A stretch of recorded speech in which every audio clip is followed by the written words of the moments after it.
ইবনে সাবাত প্রতিদিন চুরি করে ধরা পড়ে যায়। যুবক মানুষ রাতের অন্ধকারে চিন্তা করে মহল্লার মধ্যে চুরি করব। রাতের অন্ধকারে আর একটা মহল্লায় চলে গেলেন। এই মহল্লায় চুরি বাদ দিয়া জুনাইদ বাগদাদির শহরের মধ্যে চলে গেলেন। যাইতে যাইতে রাতের অন্ধকারে জুনাইদ বাগদাদির ঘরের মধ্যে ঢুকলেন ইবনে সামাদ। জোরে জোরে চিল্লায় বলা যাবে না মারহাবা। ইবনে সাবাদ উনি কি করলেন? জুনাইদ বাগদাদির ঘরের মধ্যে প্রবেশ করলেন। রাতের অন্ধকারে ঢুকলেন। ঢুকিয়া দেখে একখানা যায় নামাজ পড়া আছে ঘরের মধ্যে। হুজুর গেছে কোথায়? তাহাজ্জুদের নামাজ পড়বে রাত্রে অন্ধকারে। হুজুর গেছে ওযু করতে, বাকি কাজ সারে, জরুরাত কাজ সেরে ওযু করতে গেছে। ইবনে সাবাদ ঘরের মধ্যে ঢুকিয়া দেখে যায় নামাজ বিছানো। লক্ষ্য করে চারিদিকে দামি দামি কাপড়, তসবিহ পড়ে আছে, কোরআন শরীফ পড়ে আছে। ইবনে সাবাদ চিন্তা করে, পাইছি আজকে ভালো মোটা অঙ্ক আজকে বসাইব। কাপড়গুলো দামি দামি কাপড়, সব দিকে লক্ষ্য করলেন, এগুলো গুছাইয়া নিলেন। ইবনে সাবাদ সব কাপড়গুলো গুছাইয়া একত্রিত করে যখন বাঁধবে, চিন্তা করে বাঁধার তো কিছু নাই, কেমনে বাঁধবো, এটা তো বেঁধে নেওয়া লাগবে। ইবনে সাবাদ যখন এটা ভাবতে লাগলেন, এ মুসলমান কি দিয়া বাঁধবে? এত দামি কাপড়, এত কিছু গহনা, কিছু সম্পদ পেয়েছে, এগুলো সব হাতায় নিয়ে নিলেন। নিয়ে কাপড়গুলো বাঁধবে কেমনে, মালামাল গুলো বাঁধবে কেমনে? বাঁধার মতো কোনো রশি নাই। ইবনে সাবাদ করলেন, নিজের গায়ের জামাটা খুললেন। জামাটা খুলিয়া চিন্তা করে, আজকে কাপড়গুলো বেঁধে নিব। সব কাপড়গুলো বাঁধলেন। কাপড় বাঁধা যখন ঠিক হয়ে গেছে, কাপড় উঠাইবে, এমন সময় আল্লাহর ওলি, জগৎ বিখ্যাত একজন আল্লাহর ওলি হযরত জুনাইদ বাগদাদি ঘরের মধ্যে প্রবেশ করলেন। কাশি দিলেন। কাশি দিয়ে প্রবেশ করে দেখে চূড়ায় সব কিছু গুছাইয়া, চুরি চোরায় সব কিছু গুছাইয়া উঠাইয়া নিয়ে যাবে। কাশি দিয়ে বললেন, ভাই দাঁড়ান। জোরে জোরে চিল্লায়া বলা যাবে না আল্লাহু আকবার। এর ইবনে সাবাদ চিন্তা করে, ধরা পড়ে যাব, দৌড়ে পালাইতে হবে। এখন বড় বিপদের মধ্যে।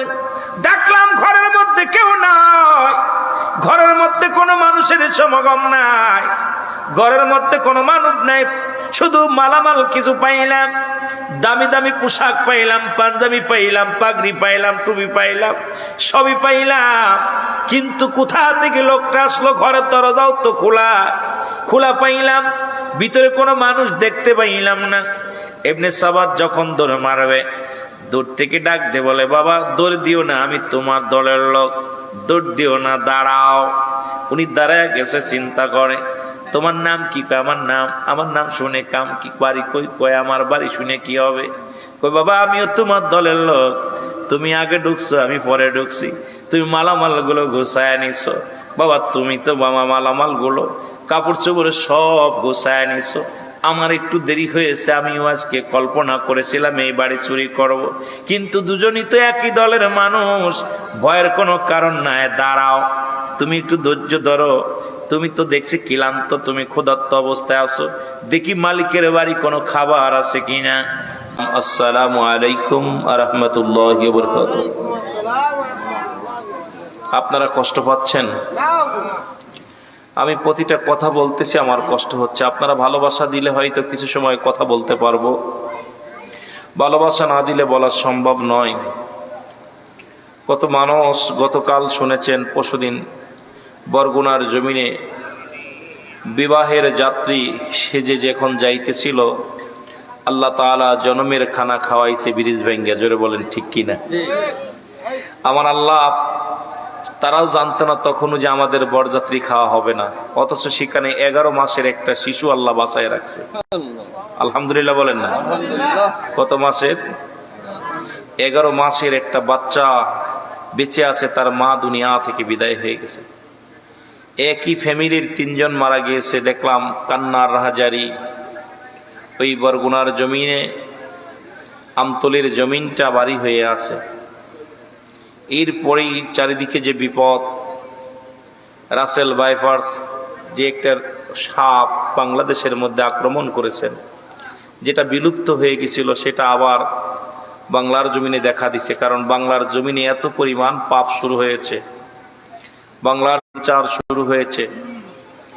এই আগাম সংকেত দিতেছে, বান্দা তুমি ফিরে আয়, আর সময় নাই, ফিরে আয়। এখনো যদি আমরা সচেতন না হই, এর চাইতে দুঃখ আর থাকতে পারে না।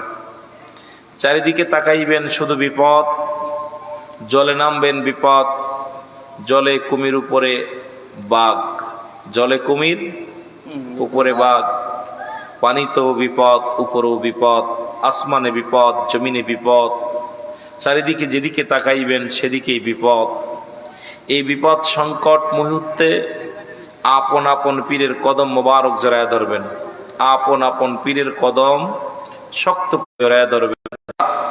দুনিয়া থেকে পাখিটা তার সন্তানকে সুরক্ষিত রাখে, মুরগি তার বাচ্চাদেরকে চিলের হাত থেকে বাঁচানোর জন্য পাখনার নিচেই যেমন সুরক্ষিত রাখে, কামেল মোকাম্মেল ওলি যারা এই দুনিয়ার মধ্যে সমস্ত বিপদ থেকে, কামেল পীরের হাত লম্বা অনেক, কামেল পীর সেই হাত দিয়ে আপনাদেরকে, সেই তাজ্জু শক্তি দিয়ে আপনাদেরকে আল্লাহ পাকের দরবারে আপনাদের কাছে চেয়ে নিবে, আল্লাহর কাছে চেয়ে নিবে, আল্লাহ আমার মুরিদদেরকে তুমি রক্ষা করো। এই জন্য আপন পীরের যারা আপন পীরের কদম মোবারক জড়ায় ধরবেন। আমি বলবো না শুধু আট্টসি, যেহেতু আমি আট্টসি পীরের মুরিদ, আপনার অন্য পীরের মুরিদ হতে পারেন। এই এলাকার মধ্যে শুনেছি প্রায় 72 গন্না কয়েকর পীর, অসংখ্য পীর আছেন। কামেল পীর যারা আছেন তাদের কদম মোবারক জড়ায় ধরবেন। পীর কোনো মাকসুদ নয়, মাকসুদ স্বয়ং আল্লাহ। মাকসুদকে উল্টা আমাদের বলি, সেই স্কুলে যাই আমরা শিক্ষা অর্জন করার জন্যে, আপন পীরের দায়রায় যাই আমরা শিক্ষা অর্জন করার জন্যে। এই জন্য আপনাদেরকে বলবো, যে যে পীরের দরবারে যান শরিয়াত মোতাবেক চলবেন, আপন পীরকে মহব্বত করবেন, পীর যখন যেটা বলবে উপদেশ সেটা মেনে চলবেন। ইহা দ্বারা উপকৃত হবেন, ক্ষতিগ্রস্ত হবেন না। যেটা বলেন ঠিক কিনা? ইহা দ্বারা কি হবেন? উপকৃত হবেন, লাভবান হবেন। সন্তান বাবার হুকুম মেনে চলবেন, পর্দার বিধান মেনে চলবেন। এই দুনিয়ার জিন্দেগি ক্ষণিকের জন্যে, দুনিয়ার জিন্দেগি ক্ষণিকের জন্যে, চিরস্থায়ী জিন্দেগি আমাদের কবরের জিন্দেগি, আবাদান আবাদান চিরস্থায়ী পরে থাকতে হবে। এই জন্যে কবর জিন্দেগির কথা বেশি বেশি ভাবতে হবে। এই জন্য রাসূল বলে গেছেন, প্রথম জীবনে নবী বলেছিলেন তোমরা কবর জিয়ারত করো না, রওজা জিয়ারত করো না। শেষ জীবনে নবী বলছে তোমরা বেশি বেশি কবর জিয়ারত করো, বেশি বেশি করে মাজার জিয়ারত করো, কবরের কাছে ছুটে যাও। কারণ মানুষ যখন কবরের পাশে যায়, দুনিয়াবি মোহ কেটে কবর গোরস্থানে বেশি যায়, সে ব্যক্তি কিন্তু পরিবর্তন হয়ে যায়, তার চরিত্র পরিবর্তন হয়ে যায়। জোরে বলেন ঠিক কিনা? আর একটু জোরে বলেন ঠিক কিনা? এই জন্য আপনারা বেশি বেশি মসজিদে যাবেন, বেশি বেশি কবর গোরস্থানে যাবেন। বাজার পরিত্যাগ করবেন, যখনই সুযোগ পাবেন ছুটে যাবেন কবর গোরস্থানে। বাবা মার কবরের পাশে দাঁড়াইয়া, বাবা মার কবরের পাশে দাঁড়াইয়া চোখের পানি ছেড়ে কানবেন, রব্বির হামহুমা কামা রব্বায়ানি সগীরা। হে আল্লাহ, আমার আব্বা মাকে তুমি মাফ করে দাও, সগীরা গুনাহ মাফ করে দাও, কবিরা গুনাহ মাফ করে দাও, জানা গুনাহ মাফ করে দাও, জানা গুনাহ মাফ করে দাও। আপন জন যারা শুয়ে আছে তাদের জন্য দোয়া করবেন। যখনই আজান পড়ে যাবে মসজিদে দৌড়াইয়া যাবেন, সালাতটা জামাতের সঙ্গে আদায় করবেন, বা পারলে মানুষের উপকার করবেন, কারোর ক্ষতি করবেন না। এই দুনিয়াতেও শান্তি পাবেন, পরপারেও শান্তি পাবেন। আল্লাহ সবার উপরে দয়া করুক, সকলে বলুন আমিন। একটু মহব্বতের সঙ্গে দুরূদ শরীফ পড়েন, আল্লাহুম্মা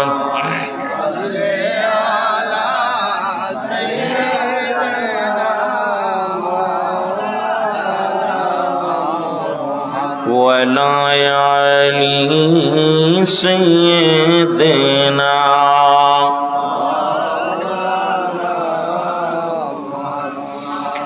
এ দুনিয়ার মুসলমান, গভীর মনোযোগ, খেয়াল করবেন, গভীর খেয়াল করবেন, মনোযোগ দিয়া শুনবেন। যার যার মনের খবর, সিনার খবর কে রাখে? আল্লাহ। ইন্নামা আমালু বিন্নিয়াত। সিনার খবর কে রাখে? মনের খবর কে রাখে? কলবের খবর। একটু জোরে জোরে বলা যাবে না কে? খবরটা জানে কে? আর একটু জোরে বলেন, জানে কে? হায়াতের মালিক আল্লাহ, রিজিকের মালিক আল্লাহ, দৌলতের মালিক আল্লাহ। আর তাকে পাওয়ার জন্য একটা ঠিকানা, তিনি আর কেউ নয়, নবী মুহাম্মদুর রাসূলুল্লাহ সাল্লাল্লাহু আলাইহি ওয়াসাল্লাম। যে নবী লাগবে কবরে, নবী লাগবে মিজানে, নবী লাগবে ফুলসিরাতে, নবী লাগবে ইয়াউমুল কিয়ামতের ময়দানে। নবী বিনে কোনো বান্ধব নাই, নবী বিনে কোনো দরদি নাই, নবী বিনে কোনো উপায় নাই। যে আলোচনাটা আমার ছোট ভাই আলোচনা করতেছিলেন, নবী দুনিয়ার মধ্যে আগমন করেছে উম্মতের কল্যাণের জন্য। নবী বলেন হায়াতি খৈরুল লাকুম, আমার হায়াতের জিন্দেগিটা, আমার হায়াতের জিন্দেগিটা আমি নবী দুনিয়ার মধ্যে আগমন করেছি আমার উম্মতের কল্যাণের জন্য। জোরে জোরে চিল্লায় বলেন মারহাবা। আস্তে কইবেন না জোরে কইবেন? উনি যেখান থেকে আলোচনা সারছে বিষয় নিয়ে একটু কথা বলার দরকার, তারপরে আমি আস্তে আস্তে যাই যদি আল্লাহ দয়া করে। রাসূল আসছে আপনার আমার মঙ্গলের জন্য, রাসূল আসছে আপনার আমার কল্যাণের জন্য। আজকের মাহফিলটা এলাকার মৃত্যুবাসীদের জন্য বিশাল একটা ঈদের দিন। যারা কবর জগতে শুয়ে আছে, যারা আমাদের মতো মানব, আমাদের মতো জিন্দেগি ছিল, যারা আমাদের মতো সংসার করেছে, যারা আমাদের মতো ঘর সংসারে নিয়ে ব্যস্ত ছিল, যারা আমাদের মতো এইরকম বাজার ঘাট নিয়ে ব্যস্ত ছিল, স্ত্রী নিয়ে ব্যস্ত ছিল, আজকে তারা কোথায়? এই দুনিয়ার মায়া ছেড়ে চলে গেছে। আজকে আমি আপনি বুঝতে পারছি না ঈদুল আজহা শেষ করেছি, আমাদের জন্য আনন্দ বয়ে আনছে। আজকে এলাকার মানুষের জন্য বড় ঈদের দিন, বড় ঈদের দিন। তারা কবর থেকে ডাকতে বলে আমার ছেলেরা রে, আমার মেয়েরা রে, আজকে আমাদের আনন্দের দিন, আমরা অপেক্ষা আছি। আজকে কবরে অনেক দিন কিছু পাই না, অনেক দিন কেউ কিছু দেয় না।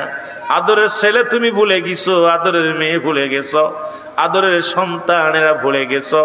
আজকে মহল্লাবাসী এক জায়গায় বসে আমাদের জন্য কিছু সওয়াব রেসানি করবে। কারণ মৃত্যুর পরে এক নাম্বার কাজ হলো মানুষের জন্য মাগফিরাত কামনা করা। এক নাম্বারই হলো মাগফিরাত কামনা করা। দুই নাম্বার হলো তাদের জন্য সব পৌঁছানো। সুবহানাল্লাহ বলা যাবে না? আর একটু জোরে সুবহানাল্লাহ। তিন নাম্বার হলো কবরটা, যে সবচেয়ে 7 নাম্বার হলো কবরটা জিয়ারত করা। মৃত্যুর পরে 7টা হক থাকে একজন সন্তানের বাবা মায়ের প্রতি, কিন্তু দেখা যায় অনেক সন্তান কবরের পাশে যায় না, মা বাবার দেখার খবর নেই না। এর চাইতে কপাল পুরা দুনিয়ায় থাকতে পারে না। দুনিয়ার জিন্দেগিতে বেঁচে থাকতে 7টা হক, ইন্তেকালের পরে 7টা হক। এই 14টা হক প্রতিটা পিতা মাতা সন্তানের প্রতি রয়েছে। এই সন্তানগুলো যদি আদায় না করে, আল্লাহর আদালতে, আল্লাহর দরবারে জবাব দেওয়ার মতো ক্ষমতা থাকবে না। জোরে জোরে চিল্লায়া বলা যাবে না আল্লাহু আকবার? একটু মহব্বতের সঙ্গে দুরূদ শরীফ পড়ুন। আল্লাহুম্মা হে মদিনায় যাইতে পারলাম না রে আমি, দেখতে পারলাম না মদিনা, যাইতে পারলাম না রে আমি, দেখতে পারলাম না। মহব্বত বলেন মদিনায় যাইতে পারলাম না রে আমি, দেখতে পারলাম। কোথায় আছেন গো মায়ার নবী,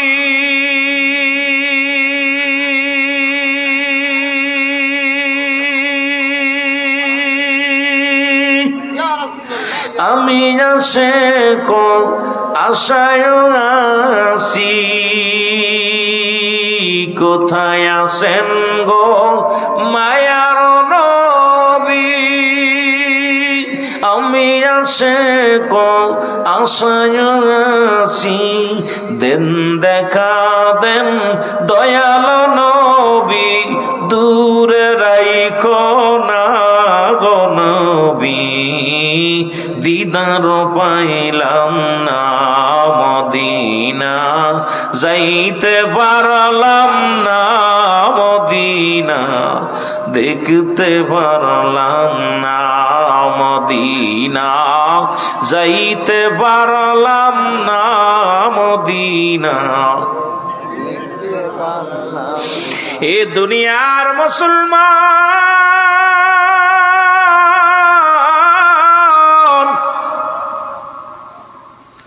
আমি বলতেছিলাম সিনার খবর মনের খবর কে রাখে?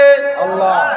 আল্লাহ আল্লাহ চোরকেও আল্লাহর ওলি বানাইতে পারে, একজন কৃষককেও আল্লাহর ওলি বানাইতে পারে।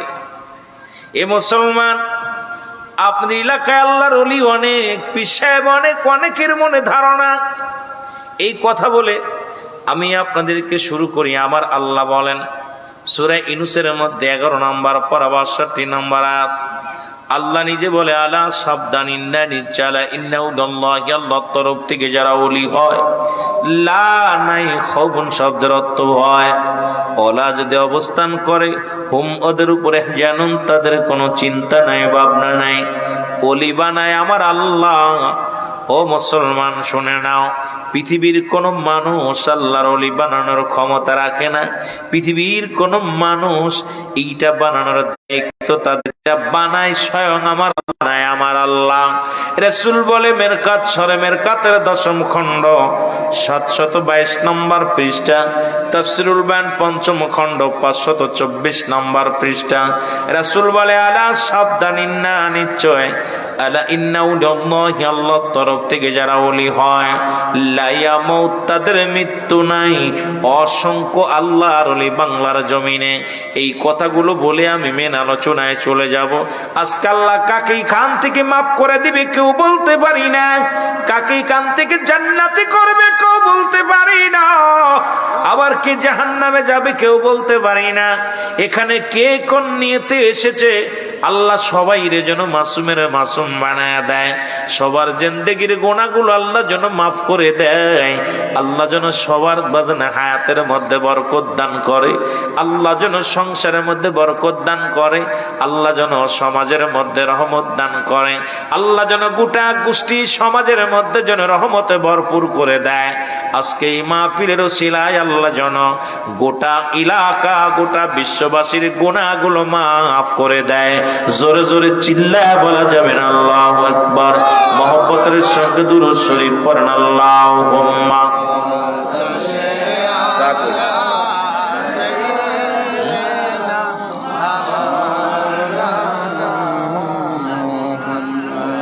ওয়া আলা আলি।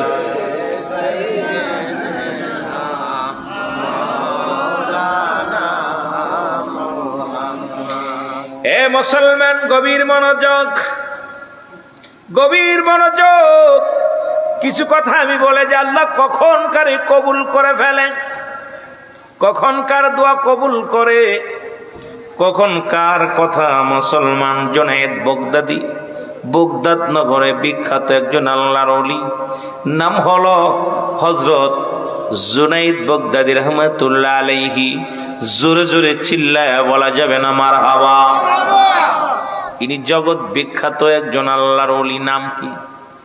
জোরে বলেন, নাম কি? জুনায়েদ বাগদাদি। বাগদাদ শহরে, বাগদাদ নগরে বিশাল একজন আল্লাহর ওলি। জিতুলি আল্লাহদের মাহফিল, তরিকাতের মাহফিল। এরপরে আমি শরিয়াতের আলোচনায় যাব। একটু কথা বললে আপনারা বুঝতে পারবেন। এই জুনায়েদ বা মুসলমান শুনে নেন, খাজা হযরত জুনায়েদ বাগদাদি, উনি ছিলেন তৎকালীন জামানায় একজন আল্লাহর মহান ওলি। ওনার বাড়িতে আসলেন একজন চোর, আর চুরি করতে এসেও হয়ে গেলেন আল্লাহর ওলি। বাজান একটু দেলের কান্ডা লাগায় শোনেন, একটু দেলটা লাগায় শোনেন, তাহলে বুঝতে পারবেন কখন আল্লাহ কারে হেদায়েত দান করে। কখনো সারা জীবন ভরে নামাজ পড়েছেন, কলমা পড়েছেন, সারা জীবন ভরে বন্দেগী করেছেন, মৃত্যুর আগে ঈমান হারায়া কবরে চলে গেছেন জাহান্নামী। আবার সারা জিন্দেগি ভরে অন্যায় করেছেন, এমন একটা কর্ম করেছেন আমার আল্লাহ রাজি হয়ে গেছে, খুশি হয়ে গেছে, ঈমানের সঙ্গে মৃত্যু হয়ে গেছে, হবেন জান্নাতি। জোরে জোরে চিল্লা বলা যাবে না সুবহানাল্লাহ। আর একটু জোরে জোরে চিল্লায় বলা যাবে না আল্লাহু আকবার। আরো জোরে জোরে চিল্লায় বলেন আল্লাহু আকবার। মহব্বতের সঙ্গে দুরূদ শরীফ পড়েন আল্লাহুম্মা সাল্লি আলা সাইয়্যিদিনা মাওলানা। আরো জোরে বলেন আলা আলি সাইয়্যিদিনা। এ ভাইরা আমার, বন্ধুরা আমার, গভীর মনোযোগ। তৎকালীন জামানায় চোরটার নাম ছিল ইবনে সাবাত। নাম কি? আরো জোরে বলেন। ইবনে সাবাত তৎকালীন জামানার মধ্যে বিখ্যাত একজন চোর। জুনাইদ বাগদাদির বাড়িতে আসতেন রাত্রে অন্ধকারে চুরি করতে। গভীর মনোযোগ, কথাগুলো দিলের কান্ডা লাগা শুনে নিবেন। কাজে লাগবে আপনাদের, আপনার কাজে লাগবে, আমার জিন্দেগি কাজে লাগবে। জগৎ বিখ্যাত একজন চোর, তিনি হয়ে গেলেন আল্লাহর ওলি। আল্লাহ কাকে কখন আল্লাহর দপ্তরে নাম লিখে নেন কেউ বলতে পারি না। ফকরগিরি করো না, আমলের বাহাদুরি করো না, ইমানের বাহাদুরি করো, ইমান নিয়ে যেন মরতে পারো। আমলের বাহাদুরি করো না, আমি এত আমল করি, আমি এত আমল করি, এত দান করি। ফকর বন্ধ করো, এত ফকর করো। আল্লাহ তুমি যেন আমার ইমান হারা করো না। বেলালের মতো ইমান দিও, ওই মুসলমান ওয়াসকরণীর মতো ইমান দিও। ও মুসলমান হাফসি বেলালের মতো ইমান দিও, আবু বক্কারের মতো ইমান দিও, হযরত উমরের মতো ইমান দিও। এমন ইমান আমাদের দিও যেন ইমান থেকে বঞ্চিত হয়ে যায় না। লা ইলাহা, নাই কোনো ইলাহ ইল্লাল্লাহু এক আল্লাহ ছাড়া। এ মুসলমান, নাই কোনো মাবুদ এক আল্লাহ ছাড়া গো, নাই কোনো মাবুদ এক আল্লাহ ছাড়া। ইল্লাল্লাহ, নাই কোনো মাবুদ এক আল্লাহ ছাড়া। আল্লাহকে পাওয়ার একমাত্র ঠিকানা মাধ্যম হলো মুহাম্মাদুর রাসূলুল্লাহ। জোরে জোরে চিল্লায় বলেন সাল্লাল্লাহু আলাইহি ওয়াসাল্লাম। জোরে জোরে চিল্লায় একবার বলা যাবে না মারহাবা। আর একটু জোরে জোরে চিল্লায় বলেন আল্লাহু আকবার। এ ভাইরা আমার, বন্ধুরা আমার, ইবনে সাবাত প্রতিদিন চুরি করে ধরা পড়ে যায়। যুবক মানুষ রাতের অন্ধকারে চিন্তা করে মহল্লার মধ্যে চুরি করব। রাতের অন্ধকারে আর একটা মহল্লায় চলে গেলেন। এই মহল্লায় চুরি বাদ দিয়া জুনাইদ বাগদাদির শহরের মধ্যে চলে গেলেন। যাইতে যাইতে রাতের অন্ধকারে জুনাইদ বাগদাদির ঘরের মধ্যে ঢুকলেন ইবনে সাবাত। জোরে জোরে চিল্লায় বলা যাবে না মারহাবা। ইবনে সাবাত উনি কি করলেন? জুনাইদ বাগদাদির ঘরের মধ্যে প্রবেশ করলেন। রাতের অন্ধকারে ঢুকলেন। ঢুকিয়া দেখে একখানা যায় নামাজ পড়া আছে ঘরের মধ্যে। হুজুর গেছে কোথায়? তাহাজ্জুদের নামাজ পড়বে রাত্রে অন্ধকারে। হুজুর গেছে ওযু করতে, বাকি কাজ সারে, জরুরাত কাজ সেরে ওযু করতে গেছে। ইবনে সাবাত ঘরের মধ্যে ঢুকিয়া দেখে যায় নামাজ বিছানো। লক্ষ্য করে চারিদিকে দামি দামি কাপড়, তসবিহ পড়ে আছে, কোরআন শরীফ পড়ে আছে। ইবনে সাবাত চিন্তা করে, পাইছি আজকে ভালো মোটা অঙ্ক, আজকে বসাইব।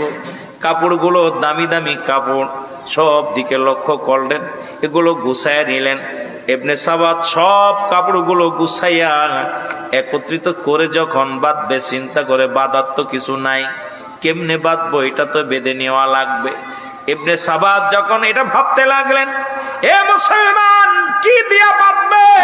এত দামি কাপড়, এত কিছু গহনা, কিছু সম্পদ পেয়েছে, এগুলো সব হাতায় নিয়ে নিলেন। নিয়ে কাপড়গুলো বাঁধবে কেমনে, মালামালগুলো বাঁধবে কেমনে? বাঁধার মতো কোনো রশি নাই। ইবনে সাবাত করলেন, নিজের গায়ের জামাটা খুললেন। জামাটা খুলিয়া চিন্তা করে, আজকে কাপড়গুলো বেঁধে নিব। সব কাপড়গুলো বাঁধলেন। কাপড় বাঁধা যখন ঠিক হয়ে গেছে, কাপড় উঠাইবে, এমন সময় আল্লাহর ওলি, জগৎ বিখ্যাত একজন আল্লাহর ওলি হযরত জুনাইদ বাগদাদি ঘরের মধ্যে প্রবেশ করলেন। কাশি দিলেন। কাশি দিয়ে প্রবেশ করে দেখে চূড়ায় সব কিছু গুছাইয়া, চুরাই সব কিছু গুছাইয়া উঠাইয়া নিয়ে যাবে। কাশি দিয়ে বললেন, ভাই দাঁড়ান। জোরে জোরে চিল্লায়া বলা যাবে না আল্লাহু আকবার। এর ইবনে সাবাত চিন্তা করে, গো, দৌড়ে পালাইতে হবে। এখন বড় বিপদের মধ্যে। দেখলাম ঘরের মধ্যে কেউ নাই, ঘরের মধ্যে কোনো মানুষের সমাগম নাই, ঘরের মধ্যে কোনো মানুষ নাই, শুধু মালামাল কিছু পাইলাম, দামি দামি পোশাক পাইলাম, পাঞ্জাবি পাইলাম, পাগড়ি পাইলাম, টুপি পাইলাম, সবই পাইলাম। কিন্তু কোথা থেকে লোকটা আসলো? ঘরের দরজাও তো খোলা, খোলা পাইলাম, ভিতরে কোনো মানুষ দেখতে পাইলাম না। ইবনে সাবাত যখন দৌড় মারবে, দূর থেকে ডাক দে বলে, বাবা দৌড় দিও না, আমি তোমার দলের লোক, দৌড় দিও না, দাঁড়াও। উনি দাঁড়ায় গেছে, চিন্তা করে, তোমার নাম কি? কয় আমার নাম। আমার নাম শুনে কাম কি? বাড়ি কই? কয় আমার বাড়ি শুনে কি হবে?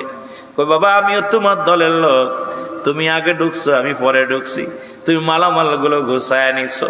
বাবা তুমি তো বাবা মালামাল গুলো কাপড় চোপড় সব গুছায় নিছো, আমার একটু দেরি হয়েছে, আমিও আজকে কল্পনা করেছিলাম এই বাড়ি চুরি করব, কিন্তু দুজনই তো একই দলের মানুষ, ভয়ের কোনো কারণ নাই, দাঁড়াও, তুমি একটু ধৈর্য ধরো, তুমি তো দেখছি ক্লান্ত, তুমি ক্ষুধার্ত অবস্থায় আছো, দেখি মালিকের বাড়ি কোনো খাবার আছে কিনা। কয় কি বলতে চায়? নিশ্চিত উনি মালিক, এই জন্য আমাকে বলতেছেন। এই কথা বলিয়া আল্লাহর ওলি মুসলমান শুনে নাও, হযরত জুনায়েদ বাগদাদী ভিতরে যায় একটা মগ দুধ আনিয়া, যখন দুধ লয়ে আসতেছিল উনি চিন্তা করে নিশ্চিত কোনো মালিক, আজকে চুরি করেছি, মানুষকে ডাক দিতে গেছে, আশা পর ধরা পড়ে যাব, আমাকে মারবে, আমাকে লোকজনের হাতে তুলে দিবে, পালাইতে হবে, যে কোনো বাহানায়, যে কোনো সিলায় পালাইতে হবে। দূর থেকে যখন পালাইতে গেছে, জুনায়েদ বাগদাদী ডাক দে কয়, বাবা পালানোর দরকার নাই, আমি তোমার দলের লোক, এই নাও দুধ পেয়েছি, এই কোটি দুধ খেয়ে নাও, কারণ তোমার গায়ের মধ্যে বল নাই, তোমার গায়ে কোনো বল নাই, তুমি ক্লান্ত, এতগুলো কাপড় তুমি কেমনে মাথায় নিবে গো, এতগুলো মালামাল তুমি নিয়ে টানতে পারবে না।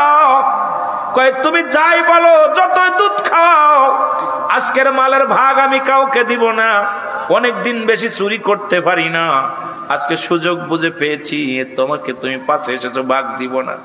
আল্লাহর ওলি ডাক দে কয়, বাবা আমার লাগবে না, তুমি নিয়ে যাও, আমার লাগবে না, তুমি নিবে, তোমারটা তোমারই দেব, আমি তোমার কাছে ভাগ চাই না, দুধটা খেয়ে নাও। দুধ খাইলেন, গায়ে বল হলো, এবার বলে চলো যাই, দুটি টুপলা বাঁধি, একটা টুপলা আমার মাথায় তুলে দাও, আর একটা টুপলা তোমার মাথায় নাও, কারণ এত কাপড় তুমি একা নিতে পারবা না, বড় টুপলাটা আমার মাথার মধ্যে দাও, ছোট টুপলাটা তুমি নাও, ছোট বোঝাটা তুমি নাও। আল্লাহর ওলি ও মুসলমান শুনে নাও, এ মুসলমান, ইবনে সাবাত ছোট বোঝাটা নিলেন, বড় বোঝাটাও মুসলমান ওই আশিকের মাথায় তুলে দিলেন।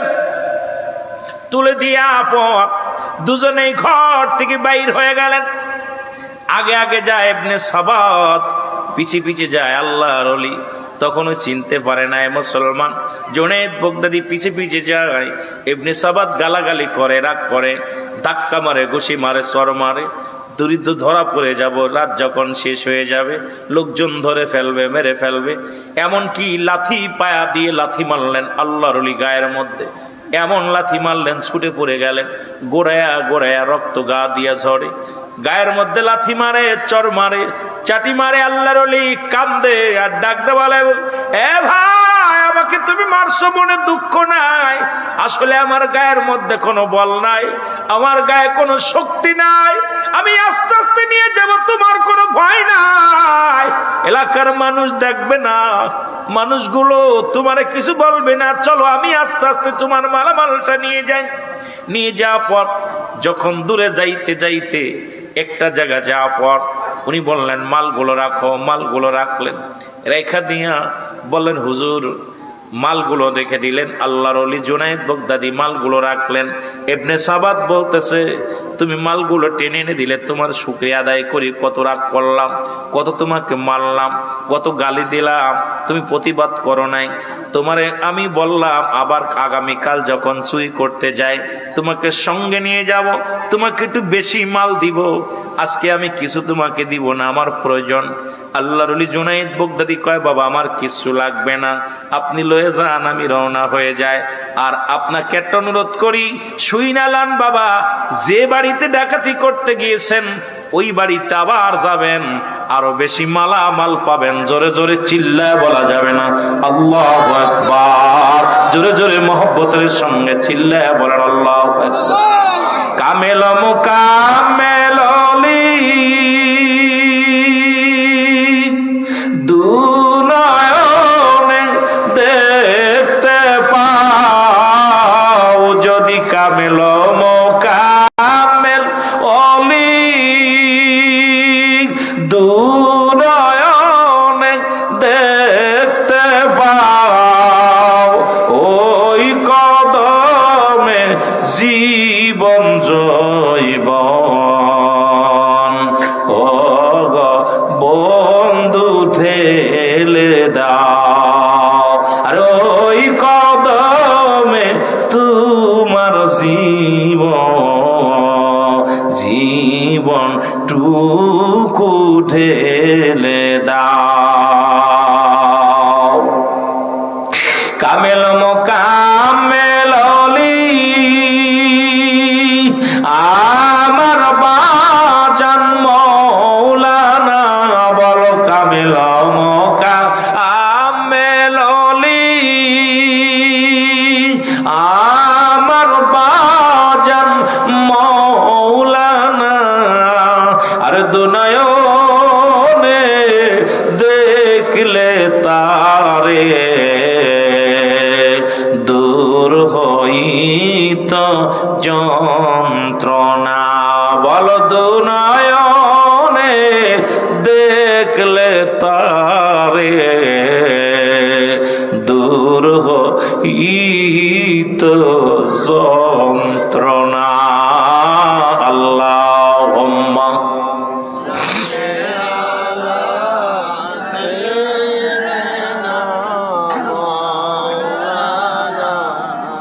বাবারা জোরে জোরে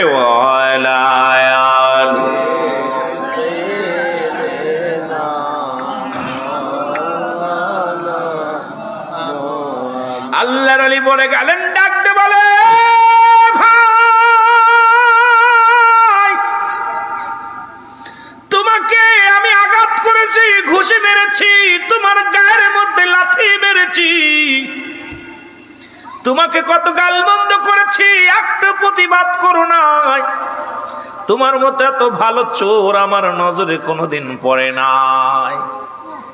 তুমি যাইতেছো, যাবার আগে আল্লাহর ওলি ডাক দে কয়, বাবা আমারই তো ভুল ছিল, আমি কেন তোমার বোঝাটা ঠিক মতো টেনে দিতে পারি নাই। তুমি আমাকে মেরেছো, আমি অন্যায় করেছি, তোমার উপকার আমি করতে পারি নাই, এই জন্য আমাকে গালি দিছো, আমাকে ঘুষি মারছো, আমার গায়ের তুমি লাথি মারছো, কোনো কষ্ট আমার নাই। তবে বাবা তোমার বলি, আমি তোমার উপরে কোনো অভিযোগ নাই, তোমার উপরে কোনো ক্ষিপ্ত আমি নাই, রাগান্বিত নয়। তবে তুমি আগামী কাল রাত্রে আমি তোমার সাথে যাব, যে বাড়িতে চুরি করতে গেছো এই বাড়িতে আবার যাবা।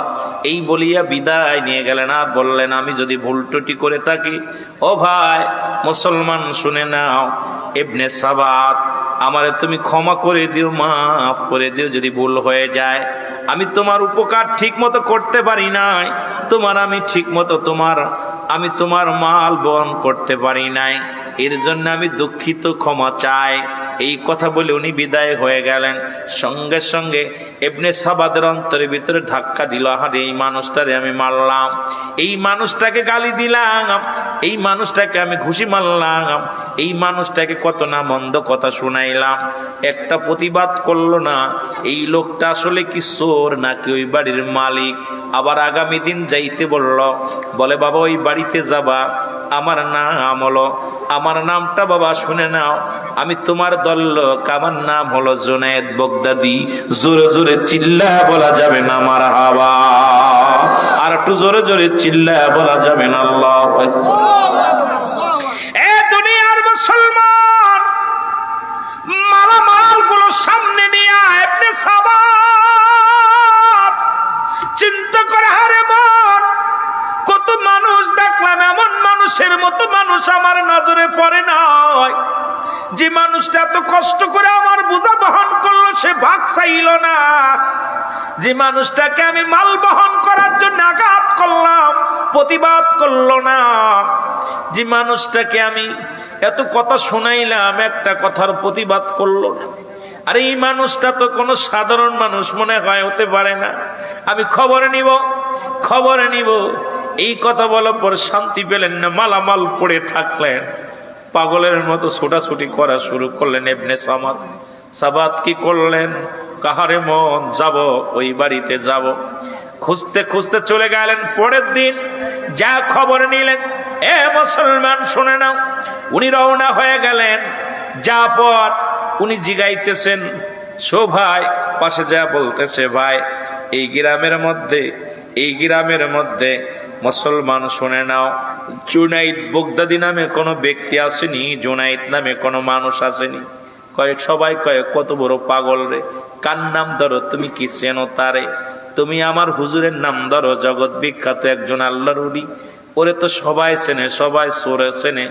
ওই মুসলমান ইবনে সাবাত চোরকে সবাই চেনে, সবাই চিন্তা করে নিশ্চিত হুজুরের বাড়ি আজকে কাম সারবে, এই জন্য হুজুরের ঠিকানা চায়, জুনাইদ বগদাদির ঠিকানা চায়, তার বাড়িটা খুঁজতে চায়। কারণ রাতের অন্ধকারে ঢুকছে, বাড়িটা খেয়াল নাই। এখন চোরে চিন্তা করে যখন বললেন তাকে তুমি সবাই চেনেন, লোকজন বললেন তার বাড়িতে কি হবে তার বাড়ি দিয়া?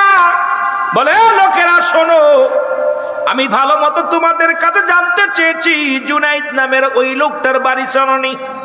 লোকজন বলে চোর, সাবধানে কথা বল, যার নামটা তুমি উচ্চারণ করেছো তিনি আর কেউ নয়, তিনি বগদাদ শহরের একজন জগৎ বিখ্যাত আল্লাহর ওলি, নাম হলো জুনাইদ বগদাদি। জোরে জোরে চিল্লায় বলা যাবে না সুবহানাল্লাহ? আর একটু জোরে জোরে চিল্লায় বলা যাবে না সুবহানাল্লাহ?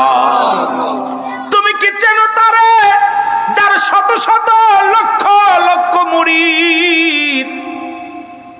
সে তো সাধারণ কোনো মানুষ নয়, সে একজন আল্লাহর ওলি। সঙ্গে সঙ্গে ইবনে সাবাত বলে আমাকে আগে বলো তার বাড়ির ঠিকানা দাও। ইবনে সাবাত ঠিকানা নিয়ে চলে গেলেন। যা দেখ আল্লাহর ওলি সিজদায় পড়িয়া চোখের পানি ছেড়ে কান্দার বলে, আল্লাহ গত রাত্রে যে চোর এসেছিল সে তো কষ্ট পেয়েছে, ক্ষুধার্ত অবস্থায় ছিল, তাকে আমি সেবা যত্ন করতে পারি নাই। আল্লাহ তোমার ওই মাকলুক, তোমার ওই বান্দা আমার দুয়ারে আমার দুয়ারে চুরি করতে এসেছে, কষ্ট পেয়েছে, চুরি করতে এসেছে। আল্লাহ আমি তার অভাব মোচন করতে পারি নাই। তার ওইদের পীর সাহেবদের খাসলাম, একটু বিবেচনা করবেন। আজকে আমরা বাড়ির পাগল, নারীর পাগল, ক্ষমতার পাগল, মুরিদের পাগল। আর আল্লাহর ওলি কামেল পীর যারা দুনিয়ার মধ্যে তারা ছিল, এই দুনিয়ার মধ্যে তার জন্য রাসূলের প্রেমে জোরে জোরে বলেন ঠিক কি না? এর আল্লাহর ওলির কান্না সিজদাগত অবস্থায় যায় ইবনে সাবাত যখন দেখতে পাইল আল্লাহর ওলির চোখে দিয়ে পানি রে, দৌড়ে যায় কদমের মধ্যে পড়ে কাঁদে আর ডাকতে বলে, আল্লাহর ওলি, আল্লাহর ওলি, আমি আপনাকে চিনতে পারি নাই, আমি আপনাকে না চিনে আমি মনে করেছি আমার জাতে ভাই, আমিও চোর আপনিও চোর। কতই না দুর্ব্যবহার করেছি, কতই না কষ্ট আপনাকে দিয়েছি, আপনার গায়ে হাত তুলেছি, এমনকি আপনাকে লাথি পর্যন্ত মেরেছি, ধাক্কা মেরেছি, আপনি প্রতিবাদ করেন নাই।